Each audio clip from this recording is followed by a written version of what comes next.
বিসমিল্লাহির রহমানির রহিম। গ্রিভেন্ডের এই এসিটার সমস্যা হচ্ছে এটা ঠান্ডা কম হয়। কাস্টমার হচ্ছে আমাদেরকে কমপ্লেইন দিয়েছিল। তারপর হচ্ছে আমরা এসিটা চালিয়ে টেস্ট করে নিচ্ছি এটা হচ্ছে মূলত কোন জায়গায় সমস্যা। আমরা হচ্ছে এসিটার টপ কভার খুলে দেখতে পাই এটার এয়ার ফিল্টারে হচ্ছে হালকা ময়লা জমেছিল।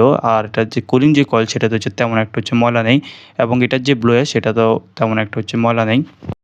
অতঃপর আমরা কিছুক্ষণ অপেক্ষা করি আউটডোর ইউনিট যখন চালু হয় আউটডোর সাইডে গিয়ে হচ্ছে আমরা আউটডোর জিনিসের হচ্ছে পর্যবেক্ষণ করি। আউটডোর সাইডে হচ্ছে গিয়ে আমরা দেখতে পাই এটার যে সার্ভিস যে পাইপ সেখানে হচ্ছে কম্প্রেসর যখন রানিং হয় মোটামুটি হচ্ছে হালকা ঠান্ডা হয়। তারপর কিছুক্ষণ পরে আবার হচ্ছে এটার যে ডিসচার্জ যে পাইপ সেটা হচ্ছে আস্তে, আস্তে হচ্ছে আইস হয়ে যায়। তো এখানে দেখতে পাচ্ছেন ডিসচার্জ যে পাইপ সেটা হচ্ছে আস্তে, আস্তে হচ্ছে আইস হয়ে যায়।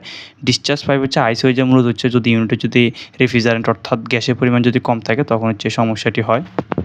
এসিতে যদি গ্যাস লিকেজ হয়ে যায় অথবা গ্যাসের পরিমাণ যদি কম থাকে তখন হচ্ছে ডিসচার্জ যে পাইপ সেটাতে হচ্ছে মূলত হচ্ছে আইস হয়ে যায়। তো সর্বপ্রথম হচ্ছে আমরা এটাতে প্রেশার দিব। প্রেশার দিয়ে হচ্ছে এটার প্রবলেম হচ্ছে আইডেন্টিফাই করব এটা কোথায় হচ্ছে লিক রয়েছে কিনা।